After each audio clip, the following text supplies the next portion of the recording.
Straight ahead on 12 News, something you hardly ever see in inner-ring suburbs, but it's about to happen in New Hope. Then, paying off $25,000 of debt. I think of it like a four-letter word. Debt is a four-letter word for us. See what one woman is doing now that she's debt-free. But first, reviewing the election scorecard and how some of the biggest winners weren't candidates, but classrooms. 12 News starts right now. Local schools score big wins at the polls. Hello, everyone, and thanks for joining us. I'm Mike Johnson. And I'm Alexandra Renslow. Tuesday night, voters in the Hopkins School District approved an operating levy by about 60% of the vote. A capital project levy to be used on security updates, kitchen construction projects, and technology also passed by 60%. The Osseo School District also came up big with the approval of 2 levies. As Renee Bonnell reports, the levy campaign was a commitment district leaders say they couldn't afford not to make. Just hanging on the door here. This fall, pro-levy volunteers made a strong push in the Osseo School District to get enough voters to say yes and avoid a repeat of last year. Then the technology levy failed by about 2,200 votes, the operating levy by just 124. This time, the operating levy passed by 63%, which Osseo superintendent says prevents the district from making about $8 million in cuts over the next 2 years. There is no question that that would have impacted class sizes, teachers in classrooms, staff at buildings that we've been trying to avoid. After 2 prior failed attempts, voters passed a technology levy for the very first time. Our students now are going to begin to experience some of the things that their peers in school districts all around us are already beginning to experience. The district can't pinpoint exactly why the levies passed this time. This special election drew far fewer voters than last year's presidential election. But the superintendent says the way the school board found creative ways to cut $3.1 million after last year's levy failures might have brought positive attention to the district. They made cuts for this year that were impactful, but we tried to make them as far away from direct classroom instruction as possible.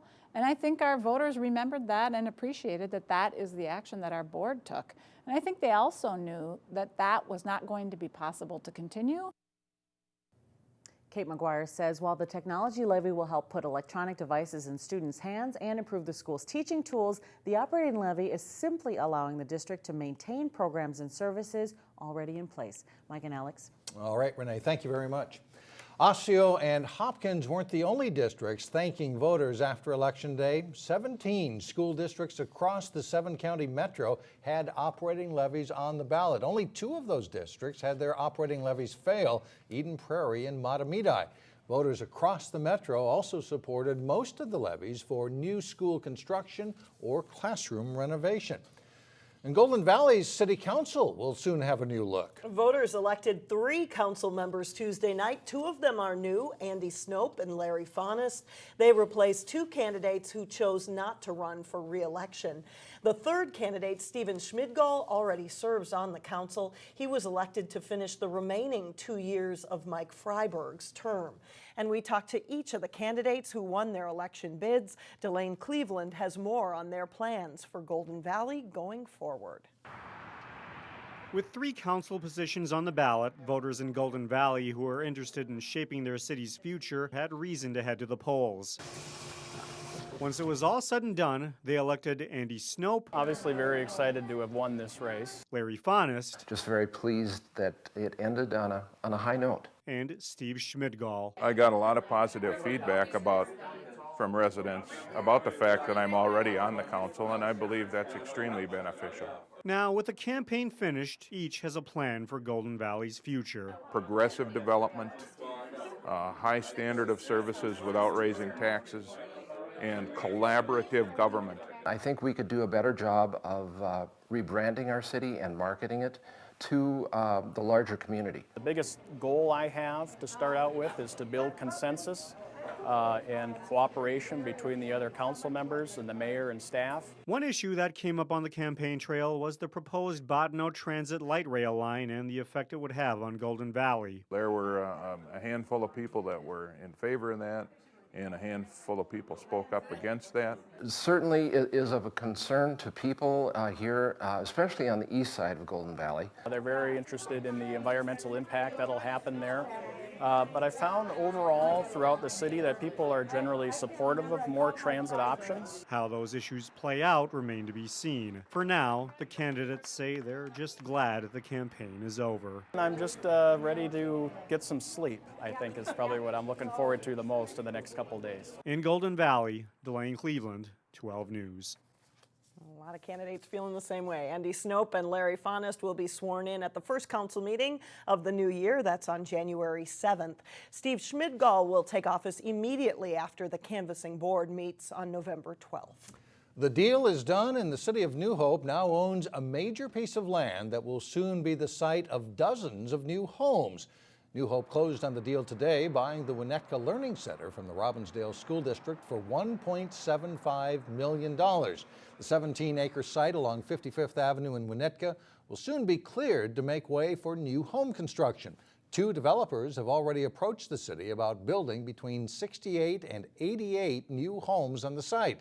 They would be move-up homes above the $275,000 range, which is a rare opportunity for a landlocked first-ring suburb like New Hope.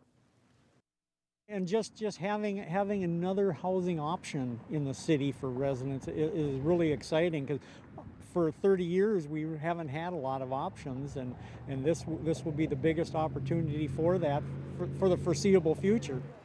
Demolition is expected to begin on the Winnetka Learning Center in January. New home construction could be finished as early as next fall. It's been years in the making. Now Brooklyn Park is one step closer to having a brand new library that meets the needs of the 21st century. Here's what the new $23.5 million library will look like in Brooklyn Park. The Hennepin County Board approved the design plans this week. The new library will be built on this 6-acre site right across from North Hennepin Community College. The library will be more than double the size of the current Brooklyn Park Library, which was built back in 1976. The new library will feature more technology focused, and it reflects the needs of the Brooklyn Park community. You know, knowing kids nowadays are growing up using ebooks, and so you need to do more interactive. So kids, younger people need to interact with information differently. You know, older generations just give a book, I'll read it, and kids nowadays need more interactive. Construction on the new library could begin next year. The Maple Grove City Council this week approved fines and liquor license suspensions for 3 businesses caught serving alcohol to minors. All of them failed standard compliance checks. Those businesses were Angino's Pizza and Pasta, Noodles and Company, and Princeton's Liquors. Each received 2-day license suspensions and $2,000 fines, which is a common penalty for a first violation within a 3-year period. Well, coming up, a mom in New Hope gets to play a whole new tune after breaking free from debt. And then later in sports, the Osseo football team tries to knock off Totino-Grace for a second time this season. We have a preview. But first, more election results. Here are the winners of the Brooklyn Center, Hopkins, and Wayzata school board races.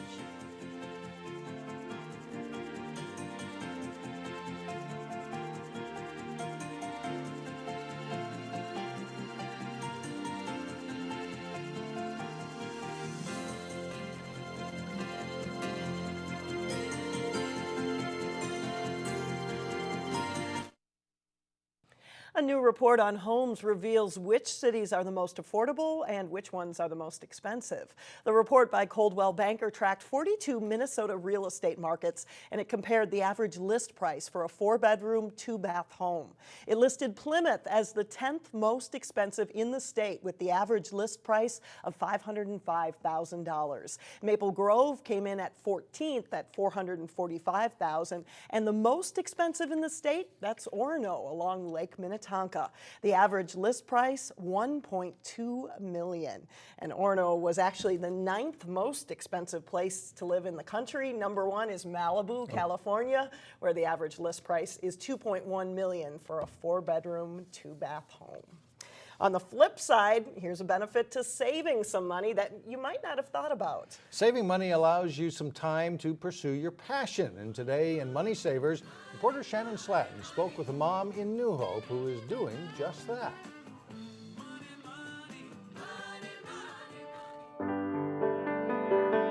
I've written music for the piano my whole life. I've played piano since I was a little girl.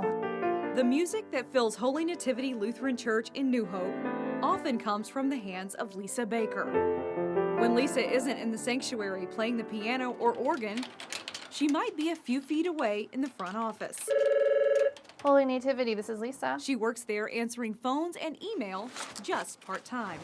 Working part-time has been wonderful for me.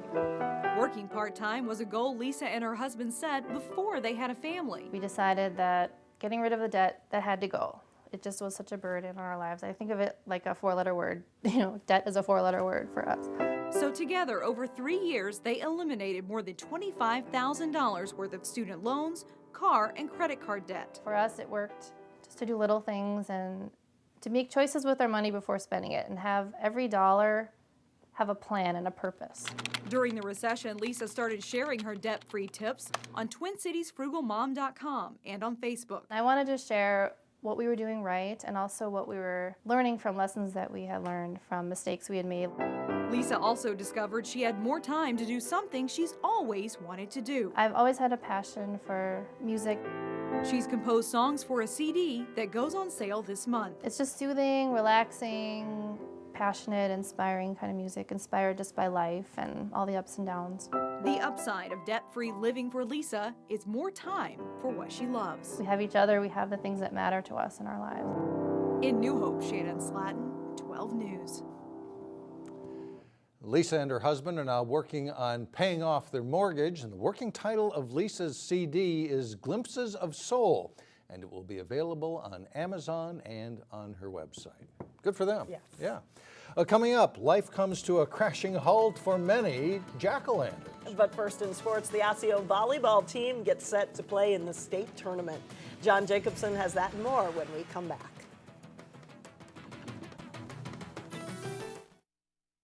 John Jacobson with sports now, and a strong football season in the Northwest Metro. In fact, I think we have, what, three teams in the state playoffs? Yeah, that's right. Yeah, two of them play on Thursday, and Osseo and Totino-Grace coming up on Friday. The state football playoffs will kick off around the state of Minnesota Thursday night. This Friday, Osseo meets Totino-Grace in one of the Class 6A quarterfinals. For the Orioles, it's been a long time coming. It's been 20 years since an Osseo football team reached the state playoffs, when the 1993 Orioles beat Buffalo in the mud in the Class AA quarterfinals. He's gone! Touchdown! Fast forward to this week, and the Orioles are practicing indoors for their Friday night game at the Metrodome. It's a big deal for the school. It's awesome for our community, and it's like we talked about Friday night after. It's just a culmination of our teachers, our administrators, our parents, our coaches, and our players all kind of on the same page. You know, it doesn't just happen at a school like ours. Osseo advanced to the 6A playoffs with a 17-14 win over Prior Lake last Friday. Next up for the Orioles is Totino-Grace, a team that eliminated Wayzata. They're a tough team. I mean, they just beat Wayzata. You don't just beat Wayzata at Wayzata unless you're a great team, and we're excited to play them again. It's the second time in 4 weeks these teams have met. The Orioles beat the Eagles in the regular season finale to win the West Division of the Northwest Suburban Conference. The Orioles expect another tough battle this time around. They're strong up front. They got a lot of speed in the secondary. I mean, there's an all-around solid team on defense. There's not a whole lot of holes. They don't really. I mean, they're solid everywhere. So you gotta play fundamentally. You can't make mistakes. Their backs are really great blockers. You know, they come in, they block for the quarterback a lot. They got another guy, tight end, number 10. He's really great. And, like, all around, their team is just good at what they do. The first snow of the season has fallen, and the Orioles are still playing. It's a pretty good time to be an Osseo football player. Anytime you're playing football is great, but just there's only 8 teams left to be one of those teams. It's a great honor. Osseo and Grace play in the final 6A quarterfinal game. It's Friday night at 8 at the Metrodome. You can watch it live on the web at 12.tv or catch it on Channel 12 Saturday night at both 7 and 10 o'clock. Maple Grove's football team hits the turf at TCF Bank Stadium Thursday night for their matchup with Roseville. Jason Melillo spotlighted the Crimson defense on this week's Sports Jam show. Here's a clip from that story. Players on the Maple Grove defense call themselves the dark side. Outside linebacker Zach Corbin came over from the offense, and then we said he came to the dark side. and that's where it all started. They got Dark Side Skittles, and they have boxes of Dark Side Skittles all over and stuff like that. But hey, you got to have some swagger on that side of the ball, and it's been fun watching them, and they've made a huge difference for us this year. It's a very fitting nickname because the Crimson D has meant lights out for opposing offenses this season. It comes from the intensity we play. At every practice, we go harder. So we go harder practice, and then we bring it a whole new level during the game. Just fly around and make plays. Just wear down another team. They'll try to be a little sloppy, and we'll take advantage of it. You can watch the rest of that story this week on Sports GM on Channel 12 or online at 12.tv. Osseo fans will have two teams to follow in state competition over the next few days.